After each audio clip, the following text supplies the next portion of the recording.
तर इथे बघू शकता एक छोटी वाटी मी पोहे घेतलेले होते, ते पोह्याला स्वच्छ असं मी धुवून घेतलेलं आहे आणि धुवून घेतल्यानंतर हे बघा थोडंसं असं वलसरपणा ह्या पोह्याला राहिलेलं आहे, तर मी असं व्यवस्थित नितळून पण घेतलेलं आहे।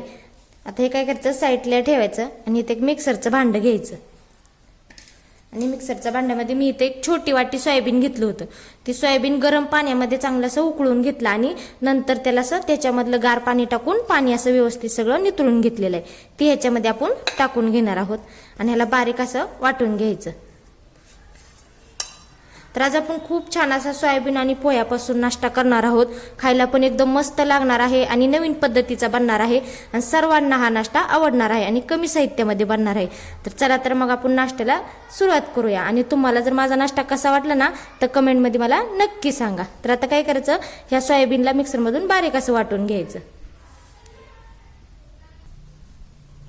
तर इथे बघू शकता छान असं आपण सोयाबीन बारीक असं वाटून घेतलेलं आहे, याच्यामध्ये पाणी अजिबात ओतलेलं नाही, तर इथे छान असं बारीक झालेलं आहे।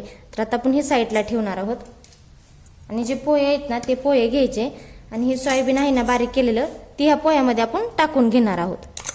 तर सर्व असं ह्याच्यामध्ये टाकून घ्यायचं। तर आपण ह्याच्यामध्ये सोयाबीन पण टाकून घेतलेलं आहे। आता इथं मी अद्रक लसूण पेस्ट अर्धा चमचा घेतलेली आहे, ती ह्याच्यामध्ये टाकून घ्यायची आणि चवीनुसार मीठ टाकायचं आणि मीठ टाकल्यानंतर पोहे आणि सोयाबीन चांगलं असं हे मिक्स करून घ्यायचं। तर ह्याचं चांगलं असं हाताच्या साहाय्याने गाळ करून घ्यायचा, ह्याच्यामध्ये पाणी नाही ओतायचं, आपण असं चुरून घेणार आहोत। तर इथे बघू शकता पोहे आणि सोयाबीन छान असं आपण मिक्स करून घेतलेलं आहे, तर दोन्ही चांगलं असं चुरलेलं आहे। तर आता ह्याच्यामध्ये आपण मसाले टाकून घेणार आहोत। इथं मी अर्धा चमचा ओवा घेतलेला आहे, ओवा काय करायचा असा हातावर चोळून असा घ्यायचा आणि चोळून ह्याच्यामध्ये असा टाकून घ्यायचा। अर्धा चमचा जिरं घेतलेलं आहे, जिरं पण ह्याच्यामध्ये टाकून घ्यायचं आणि थोडीशी चिमूटभर अशी हळद टाकून घ्यायची। तर इथं मी अर्धी वाटीला थोडंसं कमी बेसन पीठ घेतलेलं आहे, तर आपल्याला इथं 2 ते 3 चमचे बेसन पीठ टाकून घ्यायचं। तर इथे मी 2 चमचे बेसन पीठ टाकून घेणार आहे आणि इथं मी अर्धीला पण कमी तांदळाचं पीठ घेतलेलं आहे, ते पण आपण 2 चमचे टाकून घ्यायचं। तांदळाचं पीठ हे ऑप्शनल आहे, जर टाकायचं असलं तर टाकू शकता, नाही टाकलं तरी पण चालतं। आता इथं मी एक कांदा घेतला होता, तो असा बारीक चिरून घेतलेला आहे, तो ह्याच्यामध्ये आपण टाकून घेणार आहोत आणि 2 हिरव्या मिरच्या घेतल्या होत्या, त्या पण अशा बारीक चिरून घेतलेल्या आहेत, ती पण ह्याच्यामध्ये टाकून घ्यायच्या आणि थोडीशी कोथिंबीर घेतली, ती बारीक अशी चिरून घेतलेली आहे, ती ह्याच्यामध्ये आपण टाकून घेणार आहोत आणि आपण आता ह्याच्यामध्ये सगळं टाकलेलं आहे। तुमच्याकडे आणखी ह्याच्यामध्ये गाजर किंवा ढोबळी मिरची असली तरी पण ह्याच्यामध्ये तुम्ही टाकू शकता आणि हाताच्या साहाय्याने व्यवस्थित असे मिक्स करून घ्यायचं आणि मीठ तर आपण पहिलेच टाकलेलं आहे, त्याच्यामुळे इथं मीठ टाकायची गरज नाही। आता नंतर आपल्याला जर वाटलं कमी तर ह्याच्यामध्ये थोडंसं मीठ टाकून घ्यायचं। तर आता आपण हे व्यवस्थित असं मिक्स केलं ना तर इथं आपल्याला थोडंसं पाणी लागू शकते, म्हणून आपण ह्याच्यामध्ये थोडंसं असं पाणी टाकून घ्यायचं।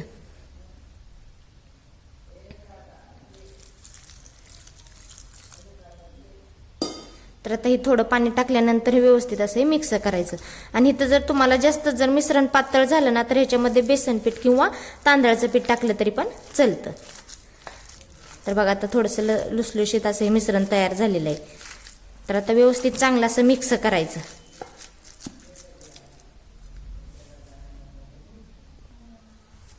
तर इथे बघू शकता अशा पद्धतीने आपलं मिश्रण छान असं हे तयार झालेलं आहे। चला तर मग पुढची तयारी आपण करून घेऊया। तर इथे गॅसवरती एक कढई ठेवलेली आहे, कढईमध्ये आपण तेल टाकलेलं आहे, तेल थोडंसं गरम करून घ्यायचं। तर इथे बघू शकता आपलं तेल चांगलं असं गरम झालेलं आहे। आता गॅस हा मध्यम ठेवायचा, म्हणजे आपण मिश्रण तयार करून घेतलं होतं ना ते ह्याच्यामध्ये आपण सोडून घेणार आहोत। तर मध्यम गॅसवरती चांगलं असं लालसर होईपर्यंत आपण ह्याला तळून घेणार आहोत। तर इथं बघू शकता आपण लगेच ह्याला हलवणार नाहोत, कारण का खालची साईड लालसर होईपर्यंत ना त्याला चांगलं असं तळून द्यायचं आणि मग नंतरच आपण ह्याला पलटी करून घेणार आहोत। तर आता इथे बघू शकता आपण चांगलं असं पलटी करून घ्यायचं, कारण का खालची साईड चांगली लालसर झालेली आहे, तर पलटी केल्यानंतर वरची साईड पण आपण लालसर होईपर्यंत आपण ह्याला तळून घेणार आहोत। तर इथे बघू शकता आपण लालसर होईपर्यंत छान असं तळून घेतलेलं आहे. तर आता आपण हे काढून घेणार आहोत. तर सर्व असं व्यवस्थित हे काढून घ्यायचं. तर इथे बघू शकता अशा पद्धतीने छान असं आपण तळून घेतलेलं आहे. तर बाकीचं पण अशाच पद्धतीने आपण तळून घेणार आहोत. तर इथे बघू शकता मस्त आपला सोयाबीन आणि पोह्यापासून नाश्ता तयार झालेला आहे. खायला पण एकदम मस्त लागणार आहे आणि लहानांपासून मोठ्यांपर्यंत सर्वांना आवडणार आहे. जर तुमच्या घरात लहान मुलं जर हे सोयाबीन जर खात नसली तर अशा पद्धतीने पोह्यामध्ये सोयाबीन घालून द्या. मस्त अशी लहान मुलं पण सोयाबीनचा नाश्ता खाऊ शकतात. तर बघा किती मस्त पण झाला. मी तुम्हाला एक तोडून पण दाखवते.